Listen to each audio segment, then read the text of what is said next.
What's up, geeks, and welcome back to Week in Geek. I'm your host, Dean Abdu, and I will be guiding you through this magical journey of this week's geeky news stories. This week, we have some new information on the Warner Bros. / DC streaming service, there's some exciting news from everyone's favourite Thor Ragnarok director, and we've got a new trailer for Red Dead Redemption 2. All of this is brought to you thanks to Geek Bomb's Punderwear store, where you can get all sorts of geeky gear. But before you head there, let's chat this week's news stories.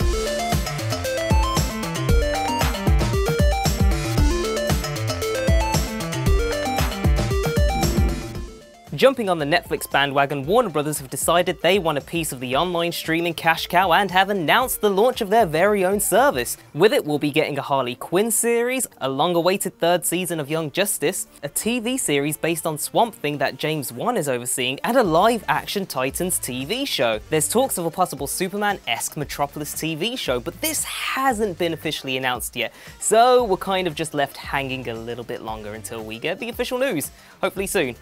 Come on, DC.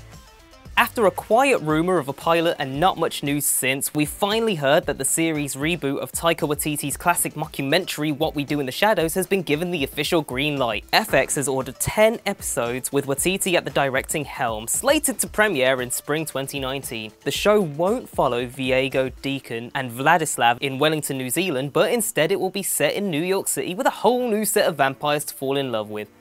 Rockstar Games dropped a third trailer for Red Dead Redemption 2 this week with a more in-depth look at the game, which gave players an idea of what to expect when they take the role of Arthur Morgan this coming fall. Red Dead Redemption 2 is now set to release on October 26th for the PlayStation 4 and Xbox One, which puts the launch of this 8 years after its predecessor. Sadly, there's no news on whether this is coming to PC as of yet, so it looks like this is a win for the console gamers.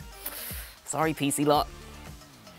God of War is now the PS4's fastest selling exclusive title. The latest installment in the franchise after a 5-year hiatus is no doubt a critical success for Sony's Santa Monica studio. After spending 2 weeks in the market, Sony was proud to reveal that God of War has already achieved a significant sales milestone. Since its release on April 20th, it has been met with almost perfect reviews from critics and managed to sell 3.1 million copies in the first 3 days. So it looks like Sony can be happily proud of Dad of War Simulator 2018.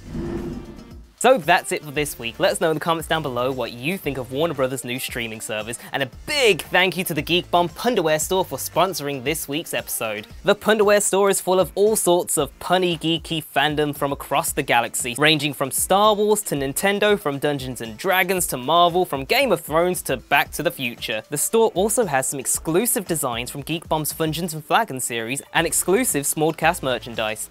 With all that said, you can just go ahead and shut me down and head over to the Punderwear store to get all your geeky gear.